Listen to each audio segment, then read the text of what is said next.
Well, at any rate, we've got a podcast to do, you guys, and we're now live, so Yeah, I suggested that we start we talking. do. Um, you know, the three of us, that one guy that downloaded us on that new platform that we're on, and that other platform who has no downloads to us yet, we are now on Amazon and Stitcher. That's kind of cool, right? Maybe I, we'll put on other platforms, unless our predisposition to said platforms and the people on those platforms change. All subject to change. Yes. I'm We're feeling it Scorch. out. That was Arcadia Zero. Fastest Empires is here somewhere. I'm sure we've talked over her at some point in time. We usually do that. I'm sorry. I have a soft voice. It's okay. Let's go. All right, we got stuff to do. There was a Night City Wire for Cyberpunk 2077. Genshin Impact is in the news. It's, all the rage, or it was all the rage, at least for me. We saw the PlayStation UI. Maybe we could talk about some Ghost of Tsushima 1.1. But right now, what I have on screen is the Night City Wire for Cyberpunk 2077. Did either of you guys watch it? You don't believe in no fate. I watched Yes. most of it in summary, and I think I get the gist of what the rest that I didn't watch had to say. So what did you see? So they definitely are trying to strut more stuff with regards to the vehiculars inside the game, and so far they haven't really showed a whole lot with regards to vehicles, other than them saying, "Oh yeah, you'll get to do all kinds of stuff with vehicles," and everyone's like, "Sure."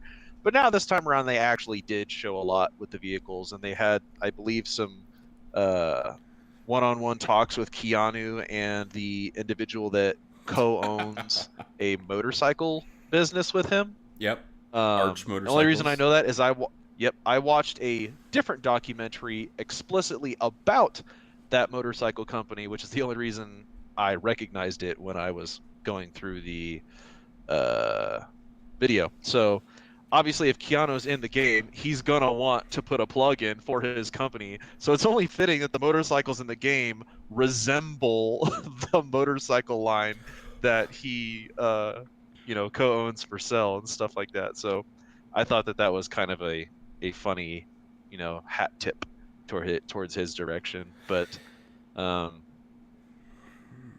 yeah, that's kind of the bulk of that part that I watched. They had a couple more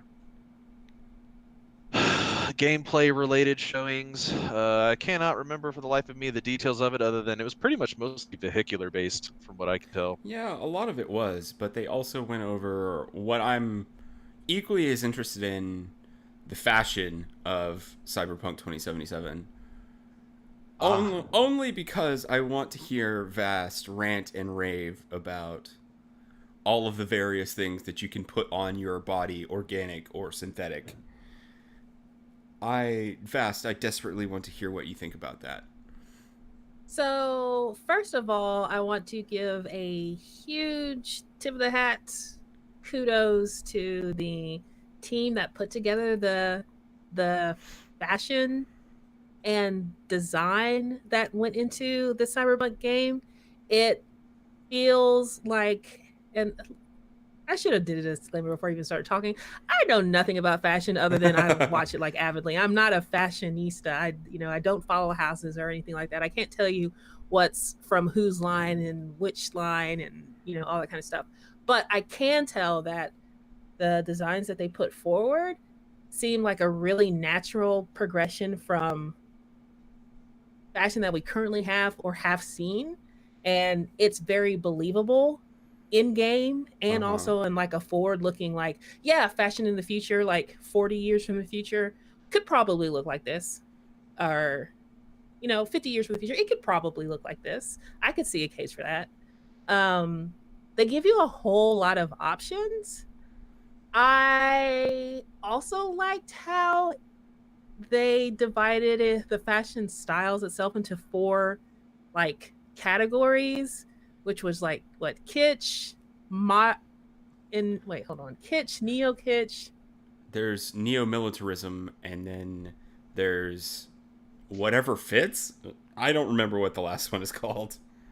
Yeah, it was like Emporia something. I don't remember what it was called either, and I'll look it up before the end of this little segment. But I liked them. I liked seeing them. I liked how they related to each other. It really grounded the history of Night City to say, hey, this was the fashion, such and such years ago, and they're bringing it now, and it's now new. It's now tro and it's neo kitsch. Uh-huh. Um, did any of it like excite me as like I can't wait to try this? Not really though. I think I'm a little bit more interested in how the fashion relates to the cybernetics that you're going to use. Okay. In what way? And then, Like, well, how's I'm that just gonna work? wondering, like, exactly. That's what I'm wondering. Like, okay, so you have like specific fashion that goes with the factions in the game, kind of. Yeah. That kind of goes with the factions of the game. Will there be cybernetics that fall underneath that wheelhouse as well? Will the neo-militarism house of fashion have specific cybernetics that fit into that aesthetic, I guess is what I'm trying to say. Once I see that, then I'll be like, okay, now I know exactly how I want to play this. Does that make sense? I guess I'm still in a wait and see kind of mode. Okay.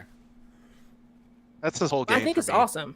I think I'm it's trying awesome. super hard to not overhype it with everything I see, and I'm almost at the point where I don't actually want to see any more footage of Cyberpunk because I've seen enough to know it's awesome and I will play it, but I just don't want to oversaturate before I've even had a chance to play the game. Well, it's coming out in 31 days. Oh my gosh, already? So Yeah. there's probably only going to be like 1 or 2 Night City wires before then. So, I mean, there's not much more to see before you get your hands on it. Well, the odds are high then that I might buy it for console because I'll be nowhere near a PC build ready to take that on. And sadly, again, none of us have a PS5, which is what I wanted to play this game on. But isn't this one of the games that will transfer over to PS5 for It compatibility? will. I think so, It yeah. will, Yeah. but So there you go. let's be honest. If I make it through the game, what are the chances of me replaying the game? I don't know. I don't know. I really don't know. Slim to none. If you're judging on like purely from the size of a game, and you know how quickly I burn through games, right? It's a Quite. problem. It's a problem. Yeah, it's a problem. They're The saying, first step is admitting you have a problem. Yeah, but see, I'm not seeking a solution to my problem, so we all just know it's a problem, and then we move on. Yep, and carry on. They're saying it's a little bit shorter than Witcher 3, and I played The Witcher 3 and did a completionist run without any of the DLC, just base vanilla game, and was burned out by the time I got to the last mission. Oof. Well, I mean, that's like you played it straight though, right? From Yeah. the time you woke up till dark, and then rinse repeat until it was beat. If I had time, yes. If you I had time. did do that, but that's not going to change for this game. I'm going to do that if I have time on this game too. Oh gosh. Yeah, man. Well, one of the things though, they did say that the main storyline, like the main narrative of the game, is, I want to say, significantly shorter than The Witcher, but that could just be me, either misremembering article that I read. But it is supposed to be noticeably shorter than The Witcher, and so they did not decrease the amount of like side missions. Just the main mission is shorter. So I don't know if that helps you or not. I don't know if they said they used any qualifying term like significantly, but they did say it was shorter. I don't know by how much. We'll just have to see. Which is really fine for me. But Yeah. I'm gonna be rocking a little tiny economy car with a neo-militarism get up and some crazy ass finger guns. That's exactly what I'm gonna do. Yeah, I'm great. looking looking forward to finding my zen in this game. Like that's the thing that I'm like, all the aesthetic, all of the hype, and I think that they've done a really good job of managing the hype, at least for me. I don't feel like it's overly the game has been overly hyped by the marketing team itself. I think everything that they've done is like perfect for what this game is supposed to be, which is like the expansion of a major IP, right? Yeah. But because I don't play games like this often, if at all, I don't know how I'm going to relate to it. Well, you like RPGs, So I'm really right? curious. Yeah, but I don't usually You're- jive that well with Western RPGs. Okay. All right. What about European RPGs? I don't think I've played any. Are you putting those in the same camp as Western? Because they kind of are and they kind of aren't. Like they have their own kind of flavor. I am until I see differently. Okay. That's fair. It's totally fair. I really hope you guys enjoy this game as much as I will, regardless of how it actually is, because my hype blinders are at maximum. Yeah, I was about to say that's what I'm trying to prevent. I'm trying super hard to set my expectations Yeah, absolutely. down just a little bit because I want this game to exceed all my current expectations by miles. But And here's the in order to do that, I must set them modestly. Yeah. Mhm. And I was just going to say that Scorch, as much as I tease you about the burns, I do think that your faith is not misplaced in this game. But others, yes. Well, I mean, I really once I saw what was the one that they shield to us so hard. No Man's Sky. I know I told you No Man's Sky wasn't going to be the bee's knees. Because I just knew it. I just knew it. Listen to that guy talk and seeing what they showed us. I just knew it wasn't going to be it. But this is going to be it. All right. So when Cyberpunk 2077 goes down the tubes, you can It's blame not. Vast Empires. It's not going to go down the tubes. I really do think it's going to live up to the hype that I think that it's going to look. Here's my prediction. It's going to live up to the hype that the game developers are setting. I don't know if it's going to live up to the hype of the hypest hype train ticket having the person. hypest of the hype. Like the feeling of the community is on a different level than the feeling of what like officially they're putting out there, right? Is that what you're saying? Yes, that is exactly what I'm saying. Thank you for being my me interpreter. Oh, you're welcome. For understanding me after all these years of gaming. But I really do feel that way. Yeah, we've only been friends since 2014, so you know, I feel like I know you a little bit. We're coming up on that friendship anniversary. Yeah, man. God. Destiny 1. It's been so long. Vanilla so Destiny. long. Oh my gosh. Anyways. Yeah. Carry on. Was there anything else in the? Oh, real quick about the Night City Wire. Did you guys watch the cosplay finalists at the very beginning? I watched what was part of the Night City Wire. I didn't watch like the finalist video that they had that was like 20 minutes long. Oh, okay. I watched like the little bit of the preview for it. That was at the beginning of the full like hour whatever Night City Wire that was online. I know that cosplayers out there are driven by a whole bunch of different things nowadays. Like they're dedicated, people who went to school for costume design who are building costumes, and then there are people who have their own shops in the backyard who are just really fascinated with this kind of stuff and do it in their spare time. Like I know it's a big deal. All right. Yeah. That's my disclaimer. Holy shit. The people who put their cosplay together for Cyberpunk are like on a whole nother level. It was awesome. Yeah, dude. It was super awesome. So I put that on the same level mentally as like if you remember probably about a couple months after Borderlands came out, the very first amazing cosplay was that Zane cosplayer. Yeah. That literally 100% to a T down to the last visible stitch on his belt, did that cosplay perfectly. And I just sit there with my jaw open, like, how did he do this? Yeah. How did he pull this off? Yeah. And those people exist, and they're all about their craft. So Yeah. kudos. It was amazing. If you get the chance, if you have some time, you just want to look at some cool cosplay, please look at the cosplay for Cyberpunk 2077. The game isn't out yet. Like, we've only seen bits and pieces and trailers and all that kind of stuff, but people are doing real work, and it was awesome to see. Oh yeah. Excuse me while I yawn. Oh my gosh. For shame. Oh, I know. And we're Never. even talking about this game that I've been waiting for years to play. Shall we move on? Have we talked this out?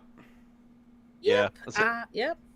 Carry on. Do you want to right quick, since it wasn't in any of the stuff that any of us put out, do y'all want to talk right quick about Baldur's Gate 3 and all the updates and stuff that they've done since releasing? Yeah, sure. Take it away. Little 8 days or 9 days since its release.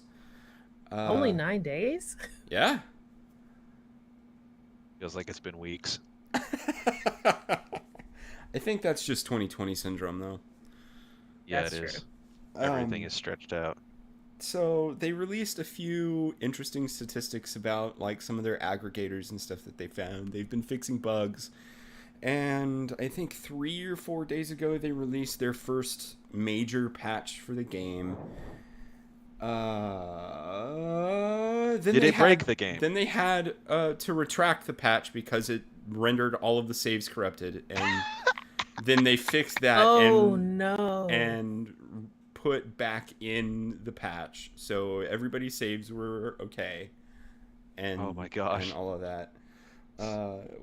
Some of their aggregate details that they picked up were that the most chosen aspects of the character creator ended up making a regular white guy with brown hair, which I mean, that's pretty funny. Let's not discount that. That's pretty freaking funny. No, Like everyone just absolutely did not care about the character creator. Hit default yes and started playing. It's, Like They that's it just wasn't, exactly got what no, they did. it wasn't even default. Like, you had to go and choose that hair. It wasn't What? like on the guy to begin with. Uh, Like, that I'm- wasn't the then I'm face of the confused. default guy. Like, they used the character creator to make a 30-year-old white guy with brown hair. Like, that's what they did. Well, I mean, sometimes I you don't- just I want to have live no your comment. fantasy, and your fantasy is to be you. I'm A trying middle-aged white so guy. hard here. In a fantastic world, I I guess. have probably made about 5 characters in, And none Baldur's of them Gate are a 3. middle-aged white guy. and the closest thing that I got to a middle-aged, well, a 30-year-old white guy with brown hair is Yeah, middle age is 50 now. Yeah. Is a halfling with frizzy green hair and green eyes. Like, that's as close as I got. But, yeah, I've had tieflings and drow and githyanki and wood elves and the halfling. Nowhere in there you heard me say human, and I don't know why you would ever choose to be a human when tieflings exist or drow exist. Mm-hmm. Or just anything get better- fanciful for a sci-fi game. Yeah. I mean, you just usually get better like modifiers too for some of the other races and classes. You do. You can tailor them a little bit more. I mean, humans get +1 to every stat. That's that's their true. deal. But that's like Wonder Bread with Jif peanut butter choice. Like, that's what you've chosen. Don't forget the Welch's squeeze Like Concord Concord grape squeeze jelly. Concord grape squeeze jelly. No, I really do. But you know what? There's a study there, and I'm sure someone's done it before. But I do think that's a really interesting kind of statistic for the game. Yeah.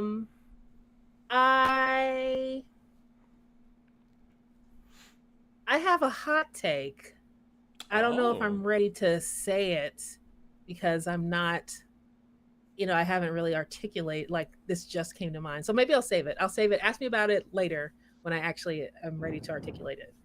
like later in the Okay. podcast or tomorrow? Tomorrow or Okay. next Oh, podcast. Okay. I was Okay. be like, is it later now? All right. I just haven't thought had a like I can't articulate it well. I Okay. just can't right now. All right. Well, to wrap it up, there are a few more things that they've picked out, and it's that their wizard Gale has died a total of over 350,000 times, Ooh. which is four God times more dang. than any other NPC in the game. Which And they means that just do not care about Gale. their targeting algorithm in battle prioritizes wizards because they're damage Mm. dealers, and I guess they've seen that in their info that they've been picking up. And boy, Well, when we've been careful. doing co-op, my buddy Jasmine, who plays a wizard, is really not having as much fun as me because she goes down every round Getting because wrecked. they target her because she's a wizard. Oh man, that is pretty sucky. I mean, it's one thing if it's like somewhat randomized, but for the enemy players to automatically go, "Oh, there's the wizard," without like any other searches or justifications or whatnot, like that kind of sucks, and I can see that take sucking the fun out of it in the long run. Well, Yeah. hell, even in the short run, I would say that some people in the short run are just like put up with it, but after a while, it's gonna be like, yeah, I'm done with this, Yeah, definitely. and they'll either rage quit or they will be like, okay, I won't play the class that I really want to play. I'll play something else so I don't constantly get shat on. Or they will rage win with wizard. That is a possibility, and quite frankly, I bet you the majority of the videos going forward are going to be like, perfect wizard score completion, Baldur's Gate 3. He's like 100% completion run with wizard. Yeah. Yeah, like that's probably at this point the gamers are like, challenge accepted, mother trucker. Yeah, And they're gonna probably. just everyone's gonna be picking wizard. They're gonna stack that wizard, and then they're gonna play in the back so they don't get KO'd instantly. But it, yeah, Yeah. it could go either way. I think it definitely is gonna be frustrating for people who might not have played any of the other Baldur's Gates. And they're like, let me try this. Oh, I'll try a wizard. Get stumped on. Well, maybe I don't want to play this, and they might put Well, it down as a result. Baldur's Gate uses like directly 5th edition D&D rules. And wizard is one of those classes where they are absolute garbage in the beginning, but will absolutely atomize every ounce of your being in late game. So I imagine it's going to flip around sooner or later. Around mid game is where Wizard is going to get so much better than what it is in early game. But right now, all we have is early game. We only have Act 1 of 3, I believe. Yeah. So So let me Just ask you get this real quick. Is it wizard specifically out of all the classes, or is it does the target party switch between like a wizard and a warlock? Or is it always wizard? So there is another NPC that's a warlock, Will, and there weren't any stats given on him. We just know that the wizard specifically has gone down 4 times more than any other class. Okay, that's interesting. Yeah. I think that's about it probably. for that. I think I'm the only one that's interested in Baldur's Gate 3 right now. So I like the cutscenes. the cutscenes are nice. They're really cool. I'd watch that show. Put it on Netflix. Yeah, absolutely. It's also given me a whole bunch of ideas for our D&D campaign. But, Oh no. don't worry about it. Don't We're all don't gonna die. Don't even worry about it. Arcadis, you're going to be targeted. I can already Oh see how yeah. this is going to play I'm out. gonna be a little dust poof on the side of the wall. Well, since we wanted to move on, we've got some PlayStation UI to take a look at. Did either of y'all look at the user experience for PlayStation? I did actually on the day it was released. I was sitting there trying to soak up the crumbs of PlayStation news that they are feeding to us, hungry, thirsty PlayStation addicts, Yeah. because they're not going to give me a PS5.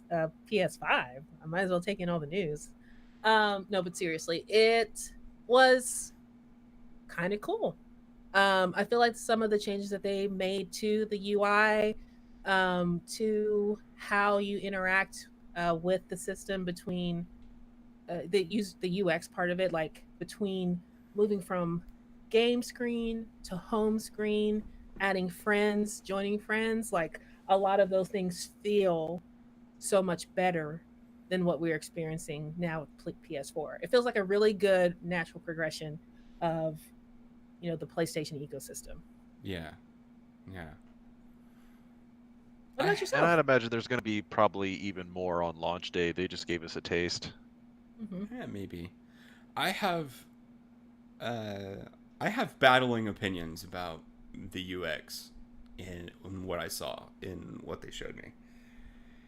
Hmm. I think it's really cool that you'll be able to just completely cut out the middleman and find informationful videos straight from your console as you play and be able to like staple the video in a corner and just do exactly what that is, like if you're in a bind somewhere or you can't find an item or something. I think that's cool. uh that being said, most of the stuff that they showed I'm never going to use. I'm never going to sit and look Yeah. at any of that. Uh, and it's mostly because I'm going to sit down and play video game and talk with my friends and Yeah. occasionally stream from the console. That's what I'm going to do. I am worried about all of this extra clutter that they want to put on my screen. I don't want that. I want the game I'm playing and I want to hear my friends. That's Well, keep in mind they are catering to people who want an entire environment experience, that's if you true. will. So That's true. we are only one piece of the entire market, although we might be a majority of people that just don't really care about all the other fluff. There are some of those people who will just live on their PlayStation, and all the rest of that stuff that we consider fluff is, quite frankly, a breath of fresh air to them that saves them a lot of hassle. Yeah. Yeah. If you're someone who likes or needs to use like that feature of how do I do this? How do I find this? I can't find this thing. Instead of having to leave the game, then go to your YouTube app or whatever, you can just stay in game and find the thing. I can see that being um, more helpful and quicker in the long run. Am I going to use it? Me personally, I will try it just to try it and then bring it back to the masses if I Say have you the did. chance to. Yeah. But but I will say that I think I would probably use it more than going to YouTube at this point, because it is very. I was actually lamenting this to you guys earlier. It's harder just to find what you want in like a quick forum post or article or Yeah. game FAQ. Like I just want to read it and then go and do it. I don't want to sit through your like 6 minutes of talk before you get to the thing that I need to do and then go back to the game. You Yeah. know?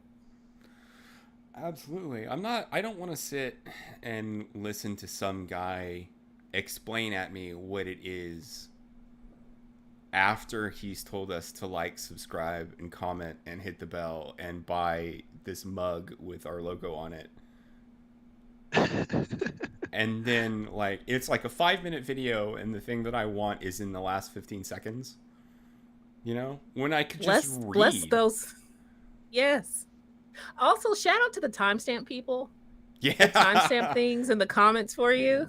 You Yeah. are true heroes. True Or heroes. even those rare gems that timestamp their own videos of, hey, here's the information broken down into the bits you might want to go find. It's like, yes, bless you, child. Bless you. Hmm. But you know that hardly ever happens, especially in the Yep. early stages where like nobody knows what's going on. I can Yeah. count on two hands how many videos I've come across that I've been looking for something helpful that have actually done that. Yeah. So, very few. I tried to make videos like that for a little bit for God, what game was it? It was Assassin's Creed. Assassin's Creed Origins. And I didn't talk. I cut it down to I'm right here. This is where it is on the map. I'm going to it. I found it in video. And Yes, the helpful kind. it got no views, so I stopped doing it. Really? Yeah. Wow.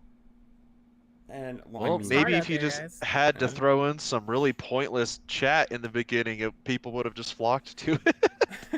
You know Dude, what? I don't But know. see, here's the look. We're gonna go into some like deeply meta thing, but for some people, going to those videos and finding that dedicated YouTuber or Twitch streamer or like personality, even like your daily news, for people who still consume that, your night show host. It's about connecting with that person and feeling like you're they get you, you get them, and so that could be it too. Like there's a whole bunch of stuff in play for why people connect to that specific show, that specific person that they go to for information. Yeah, that might be true. And that might also explain why uh, we don't have all that many subscribers, is because we attract those people that are like, give me the information. Okay, thanks, bye. And then don't do anything. I think it's also we It's don't show our possible. lovely faces. We're too hot for screen. Yeah, that's true. So And well, most of the time Yeah. I look homeless, so you know, I don't really want to do that. We might have to in the future, though. We'll see. We'll see. Hard we'll pass. see. Is there anything else there you want was to a- talk about in the UI? There was some more PlayStation information that came up to a couple days ago. Young Yeah posted a video that showed what looked to be a dev kit of Oh, the yeah. PlayStation 5. Did you see any of that? I did. I watched it, and I know the exact reason why you put that in our thread. Here it comes, lay it on us. And here is my Well, prediction, if you'll indulge me. Okay. It's the hard drive space. Yes. The solid state Dun, is dun, only dun. 625 gigs instead of 825 or an entire terabyte, right? Yes. And so I guess what everyone like the gaming world pundits, the people who didn't actually have access to the console itself, what we were all seeing was this 825 or 850 825 solid state drive, a gigabyte solid state drive. Everyone was assuming that it was 1,000 terabytes, and then once you have all of 1,000 Sony's- terabytes. Well, you mean Oh! I'm 1 sorry, terabyte, 1 terabyte. I'm 1,000 sorry, 1 gigs. terabyte. I'm sorry, one Jesus. terabyte. Dang. Man, PlayStation's gonna be rocking it if they got 1,000 terabytes crammed in there. Holy I wouldn't be complaining if they smokes. did. So the 1 terabyte. That would probably cost you $6,000. What is 1,000 terabytes called, right? Is it a petabyte? After Tera, it should be a petabyte. Yeah. 1 petabyte. Oh my god. You know that's That's going to Cyberpunk happen. 2077. You know that's going to happen in our lifetime. Where people are going to be it sitting will. around. I am looking forward to They're it. sitting around, and in the beginning when they're coming out, like they're holding on to their 1 petabyte drive, and they're like, this is all of the space I'm ever going to need. And then a year later, and they're like, it's only 1 petabyte. Why? Why would you make one? It's just 1 I mean, petabyte. You know it's gonna happen. My game's 500 It's just 500 terabytes big. terabytes. Oh my gosh.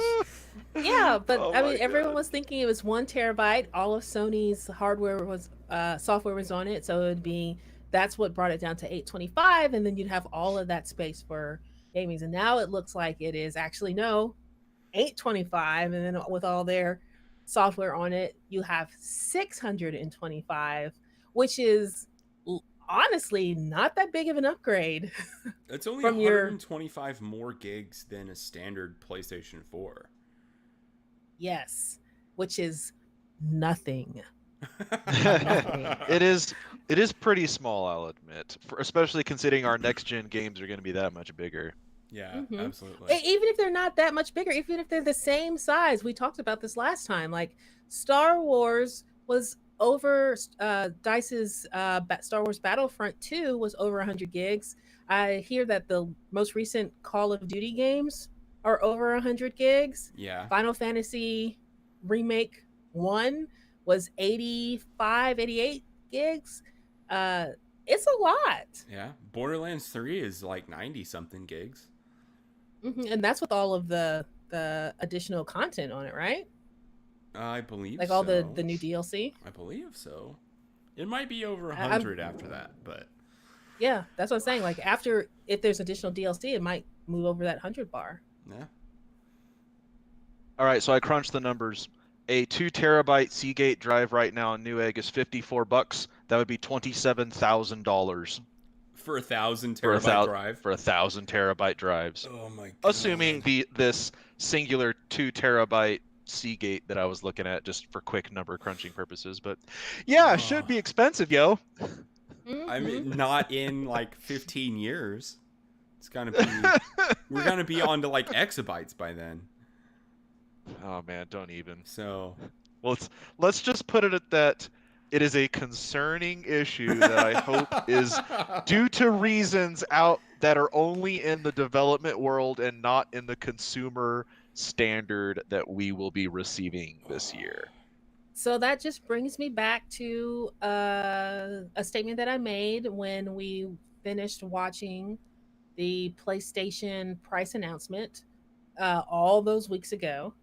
I am starting to think, I am continuing to think that on the surface, Xbox looks like a better deal. Yeah. Especially with Phil Spencer. Did you catch anything with what he said recently about Bethesda? He says that he has no obligation to make sure that any Bethesda game makes it to another console besides theirs, and that they will be able to make up their deal in profit just off of their hardware sales from, like, just off of their hardware with Bethesda tech on it. Oh, lovely. Yeah. Honestly, that's a Kanye shrug to me. And that's only because I can't. Dishonored. I think that's the only Bethesda. It's and partly Max, whatever. Bethesda. It's Arcane, I think that's which is part of the Bethesda. Yeah, Bethesda. I think that's the only Bethesda game I've ever played. Yeah. So well, you said yourself you're not huge on Western RPGs, and that's about all they do. And I've consumed almost everything in their catalog aside from Doom. So yeah, different strokes. And it's not it. Listen, his comment didn't bother me none because I got a goddamn computer that can like set fire to the ISS right now, so I'm fine. But I am atypical as far as that kind of thing goes. So same. I imagine, I know that statement would affect other people. I know that that statement has some people quaking in their boots about whether or not Bethesda stuff is going to see the light of day on another console. And I'm like 99% sure it is, because that is some fat stacks of cash. Yeah. I think that's one of the. Now, I know we've talked about this before, and new IPs, that's a completely different story. But that business wants your money, Yeah. and it really doesn't care which console you're playing on. I sincerely doubt that they're going to cut off such a huge revenue stream Yeah. just I'm gonna to. say they might, I and at least at a minimum for one game maybe. And if they see the sales to tank, test it. then they'll open Yeah, it back up. yeah. Probably. Well, and that might that's perfectly, that's a business move that they could make. But I sincerely doubt that it would take root, considering how much money is out there I don't know. on the Bethesda might PlayStation have an platform. EA moment and just say F it. Yeah, but We'll EA see. has FIFA. Like that's what's Yeah. floating them right That's now. true. They're They bankrolled have the by FIFA idiots. money. Yeah. I'm Uh, I'm not going to talk about that. That's another loot box situation. oh my gosh. We'll You we'll talk about that guys. later. There's another thing that I can bring up. I just read this this week that I think it's EA. Is it EA that makes? No, it's 2K that makes the NHL games, right? NBA. Oh yeah. So somebody reviewed last year's NHL game on the Switch, right? And Oh no, I think Yeah. I think it was FIFA. It was FIFA Was it FIFA? 2019. Okay. Yeah, it's FIFA 2019. So, did you read this too? Because I think it's hilarious. No, I didn't. I read like maybe the headline in the first article. So please take it away. Okay, so at this point, I'm now unsure about which sports game it is, but they reviewed last year's version of said sports game, and the same guy got a hold of this year's said sports game and decided that it was a port of last year's sports game. So he copied and pasted his old review into his new review and gave it a lower score. I think it was Ha! That's awesome. I think it was IGN UK that did that. I mean, that's pretty fitting because there was a reviewer for what little of this that I've seen that they were reviewing the new FIFA and they zoom. Wait, no, it wasn't FIFA. It was Madden, but still, it's a sports game. Whatever. Yeah. They zoomed in, and on the benches, they still had 2019 written on all the little fake advertisements in the 2020 game. So they didn't even bother to update the rest of the game. They just reskinned it, and the shills for that are still paying another $60 for the same game. Soon to be 70. Yeah.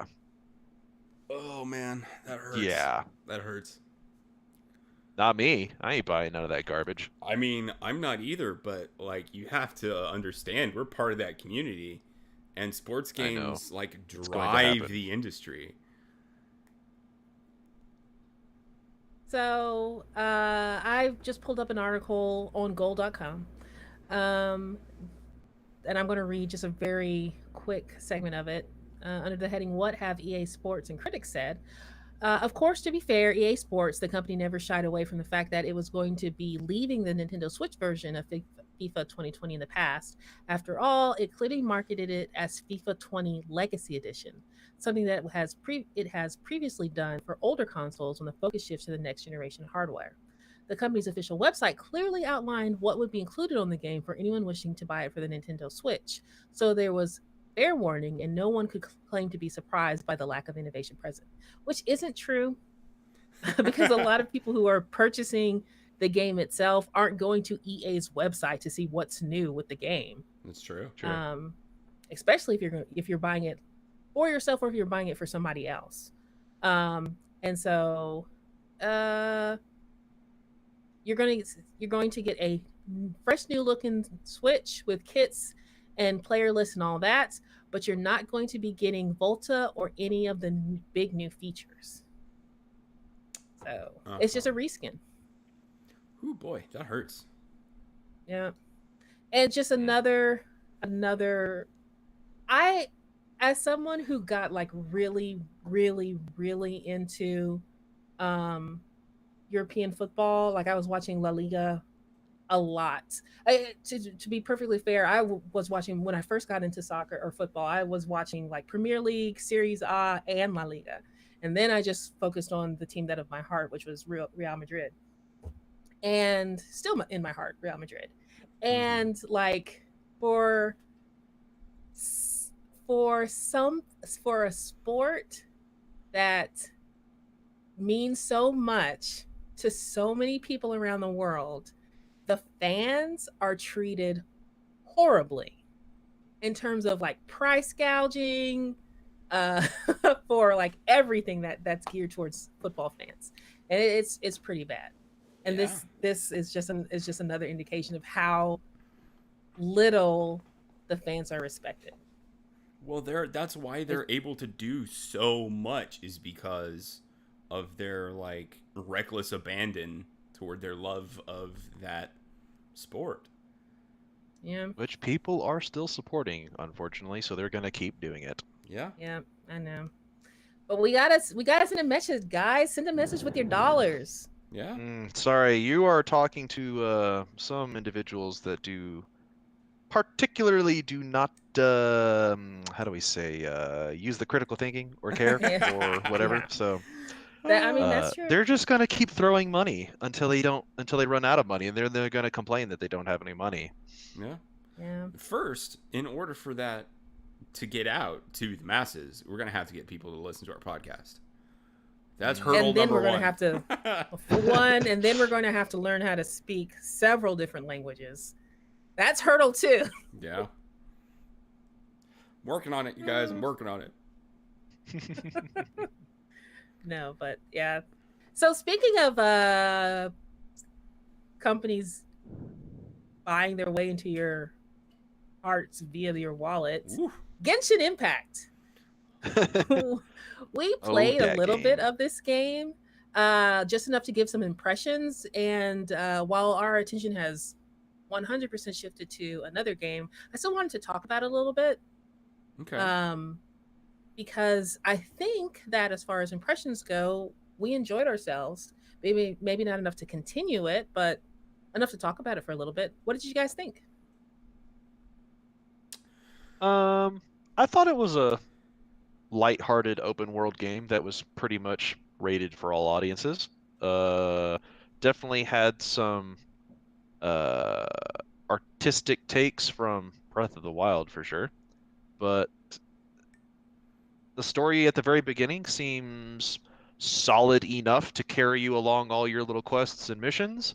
Um, you meet a whole bunch of people at the very beginning that I'm sure you can use all their abilities. I think I only actually earned one other teammate. I didn't play long enough to earn more, but and I like how you can switch between them all. You can customize them all.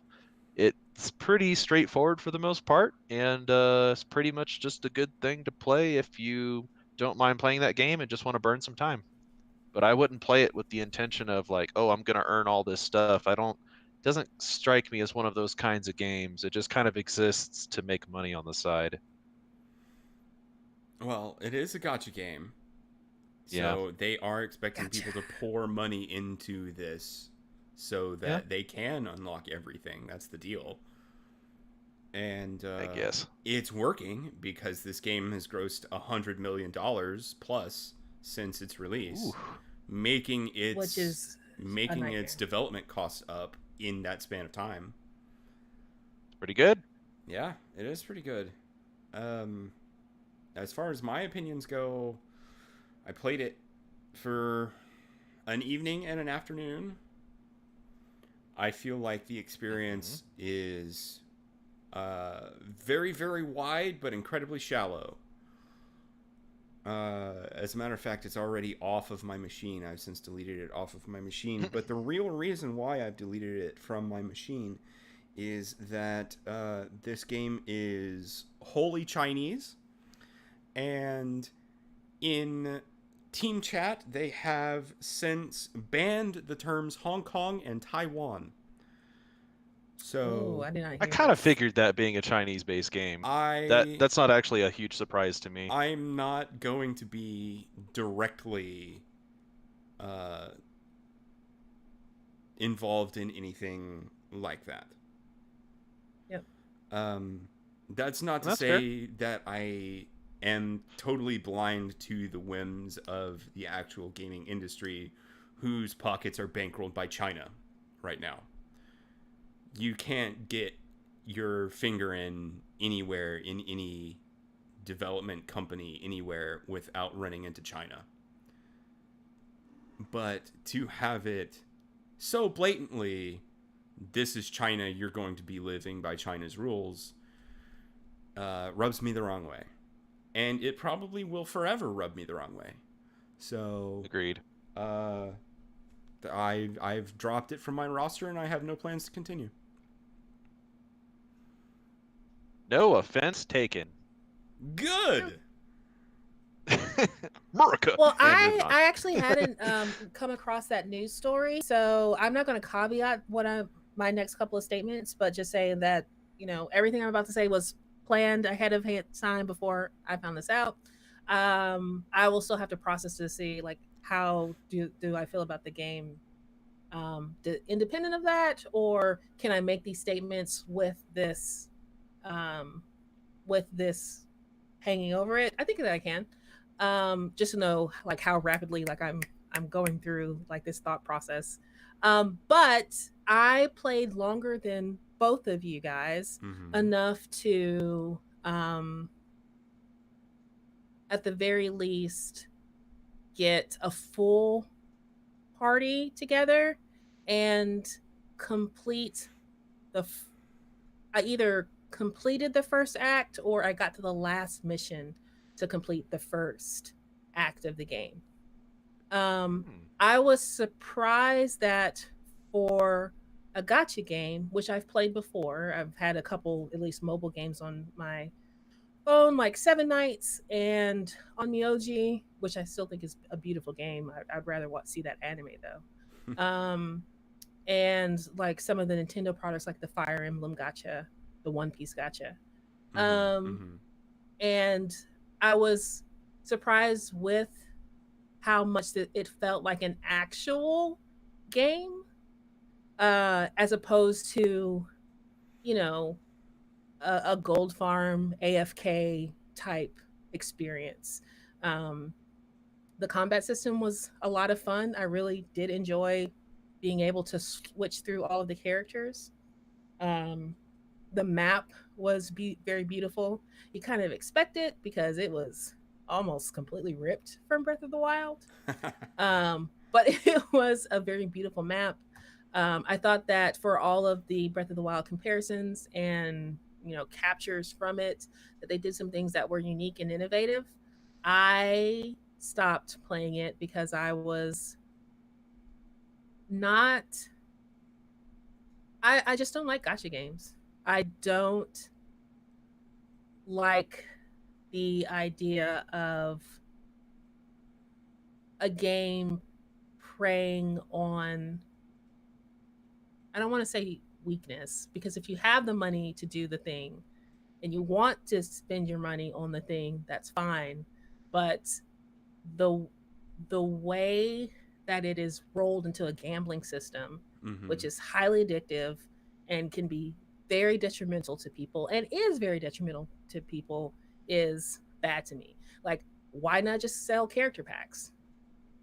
Like you'd make probably about the same amount of money, but no, you want to get people addicted, and I just cannot stand that. So that's my issue with this game on its whole. I think that if you are able to resist the lure, it's a fun game to play, but if you can't resist the lure and you know that you would be spending your dollars unwisely, I really wouldn't recommend it. Yeah, and that's totally reasonable. Well, there you have it. Yeah. Arcadius, do you have any final thoughts on Genshin Impact? I probably won't play it anymore because I've got a lot of other games I'd rather play. It is very low on the list of games I'd like to play, and there is no grabber that would really want to keep me because, like, again, the story was interesting, but it's not interesting enough to be like, oh yeah, I'm gonna finish this game. Nah, man, I got tons of other things to do. It's low on the list. Yeah, Especially not when Ghost of Tsushima had that large update, right? Woo! Segway, Now segway. you're talking my language here. Let's talk about it, shall we? Hmm. Yes. I've got some IGN gameplay rolling of Ghost of Tsushima Legends that came out with their 1.1 update. All of it is totally free if you've already purchased the game. And it Free. introduced excuse me, it introduced a 2-player story mode, 4-player survival, and a raid that I think is coming soon. It's not specifically there Oh, I yet. hope so. And Yeah, it's not then out yet. yeah, and then a couple of other instanced things that have yet to come out but are like the UX is there. So boy, is that game fun. And I 100% know that once we're finished recording this podcast, we're going to go straight back to play this game. Yeah. Yeah, so it's just, We if it sounds like already I'm came rushing, out with an amazing review for this game, and by amazing I mean we all liked it for many reasons, which go watch it.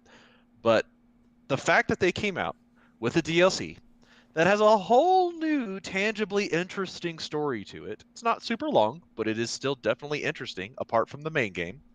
Incorporates a lot more, we'll put it, mythical elements to it that make it interesting and kind of go back to the some of the traditional Japanese storytelling. What do you call it? Mm-hmm. Epics, short stories from Yeah. way back when. folklore.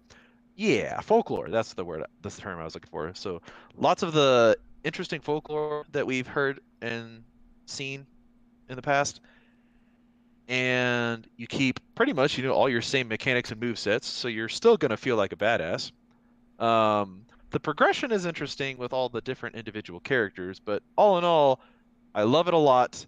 And what we talked about earlier, the tippy top thing that is continuing to make this super enjoyable, no microtransactions.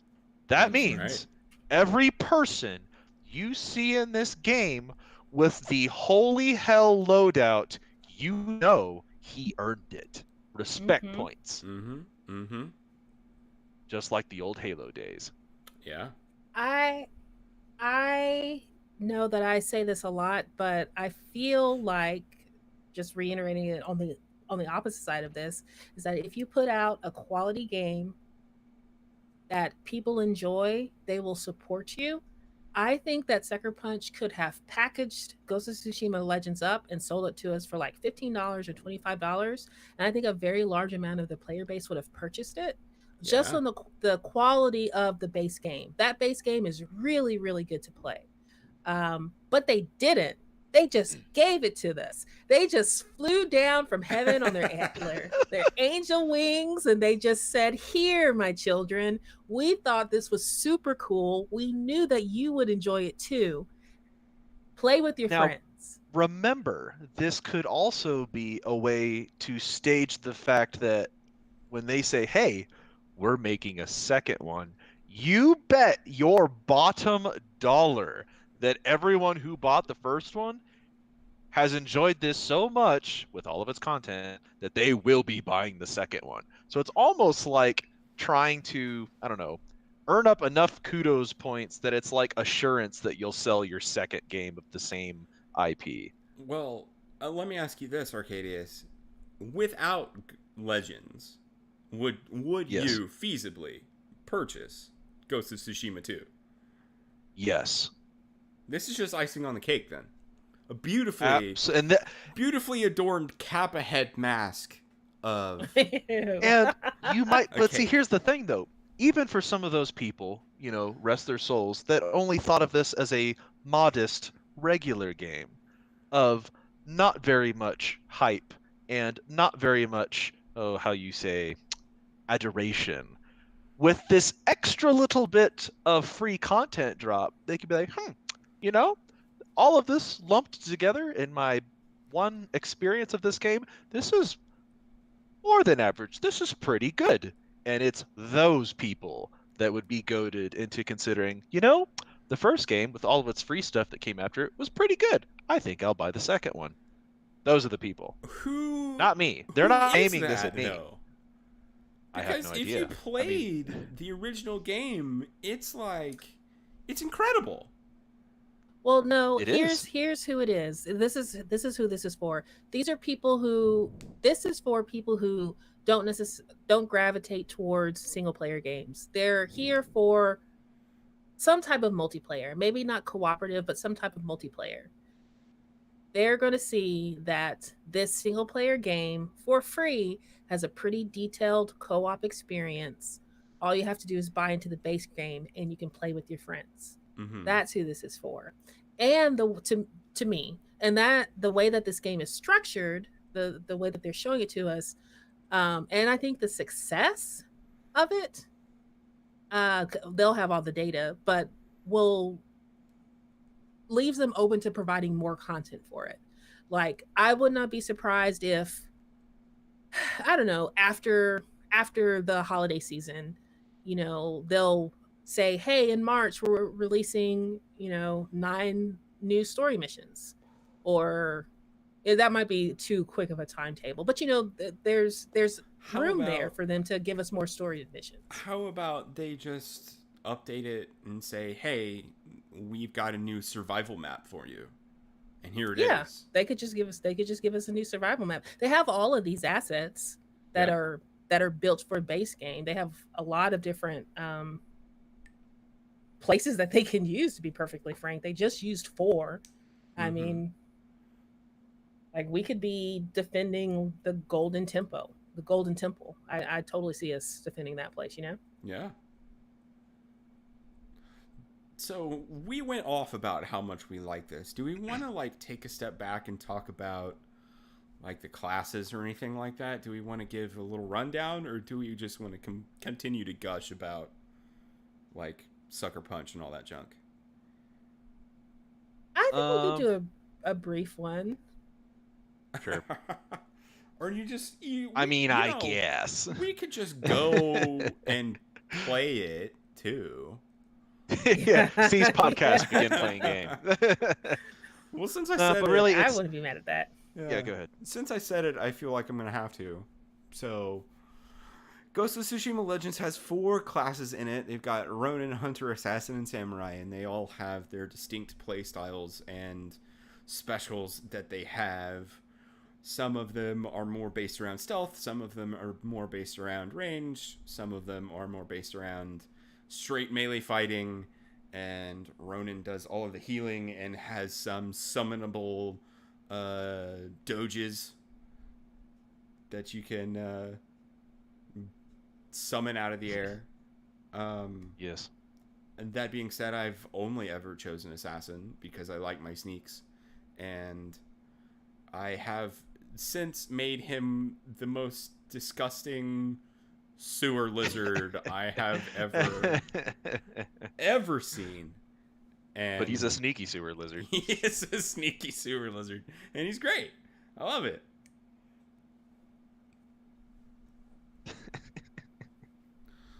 Sir. Well, I think I just unlocked the ninja, so I'll be fun. playing him in a little bit. But I want to max out my samurai first. Yeah. I'm going to go onto the record and let everybody know that if you're not trying the hunter, if you're not playing the hunter, because you expect the other ones to be super flashy or super helpful, do yourself a favor, pick up the hunter and go ahead and progress that character, because their clearing ability is pretty baller. I really like it. I didn't expect to like it as much as I do, but it's worth playing. I think what I really like is how the game leaned into the different aspects of base game that you have, where you have like specific samurai, specific archer, specific assassin, specific Ronin. Although they turned Ronin a little bit, because I guess in game Ronin is more like swordsmanship skills. Yeah. But this one is more of a sport. In Legends, is more of a support class. But they did it in a way that isolates that character, makes them feel really unique and really impactful on the battlefield. Like everyone feels like it's a necessary role, and you will really experience that if you play the survival mode, which is one of the new modes that they added to the Legends game. Yeah. And that being said, play the story mode too. It's a lot of fun, and you'll be, a ghost killing ghosts after a little while. Gets a little meta, but Or it's more like ghost killing ghostier ghosts that are hard to see. they're hard to see. Yeah. But yeah, play it. It's worth it. We're about to go do it. Yeah. I do want to add, just really quick, there's a great Game Informer article where the Game Informer, Liana from Game Informer team, Yeah. interviewed Nate Fox and Darren Bridges, the creative directors for Ghost of Tsushima. And I just wanted to do a quick read from here, a reading, if you will. They ask, tell us a little more about Legends and what players have to look forward to. What was some of the inspiration behind the different classes? And so Mr. Bridges says, when Nate first put together the pitch for Ghosts, we knew we wanted co-op multiplayer to be a pillar experience. We've been working on this since the beginning. We worked for a while on many different concepts and ways of marrying the cooperative experience with the Ghost single player. The name Legends, it appealed to us for some reason. Legend connects the single player of Ghost in a way that is a series of stories told by a storyteller in Tsushima named Gyoza. So I just thought that it was really cool that they, at least telling us, the people, that they wanted co-op in the game from the beginning. Yeah. And I was telling Scorch the other night when we were playing together for our first night playing together, I was like, this is what this game was missing. It was missing you. It was missing having another person beside you, so you can like silently but in tandem take out targets together and feel like such a badass with a friend. It feels really good to play. It really does. Badass in groups. Yes. Oh, except for that one Randy that we're always going to get in survival that bangs all the drums and Yeah, thanks, Randy. Yeah, bangs a drum. It doesn't even like let you know they're about to do it. I would be okay if you just like, pinged it, let me know that you're at that drum so I can go that way, and then you bang it. But no, Yeah. give me some of that Selfish healing Randys. drums. So to explain, there are large taiko drums out there in the world that you have to smack to regain health. And if you're not around it, when it goes off, it goes away forever. And Yep, one-time use. And if you're like the only guy that does it, you're the only one in a cooperative experience where you have to, think about your fellow man. As you bang the drum in wave 6 of 15. Yeah. Yep, Anyways. You can tell yep. we're not super salty about the last survival that we were in. But anyways, I'd say overall, this DLC is an excellent and somewhat necessary, in certain regards, addition to this already amazing game, and it's only going to make it better. Yeah. Mm-hmm. If you haven't played Ghost of Tsushima, or if you're waiting for it to go on sale or something like that, just make sure you don't forget about it, because it is an experience worth having. The single player, and then yes, the multiplayer. Get your friends, get online, play the game. Yeah. And I'll admit, as a side note, for the people that do like to party up, I've had zero issues partying up with people. Zero. Yeah, that's true. And A lot have of not had a multiplayer trouble. games cannot boast that same Yeah, deal. for a solid, almost day's worth of playing, there has been seamless connectivity with other players. Yeah. So just throwing that out there. Looking at you, Battlefield. Not even comparable. Can't even be brought up in the same sentence. Not even. Oh, Battlefield. When will you learn? When will you learn your actions have consequences? But in a really squeaky voice. Is that it? Are we gonna go I think that's it. play some more Legends now? I think it's time to play Legends. All right. I'm ending the stream. I'm Scorched. That's been Arcadius. Vast Empires was here too. She had some insightful things to say. We are now on Amazon and Stitcher. If you are listening to us from those platforms, know that we stream our podcasts on YouTube, and you can participate live if you want to. You can look us up there and look for our announcements that we're going live on Twitter. We are at Durnami Gaming across all platforms. We will talk to you later. Bye. See you next time.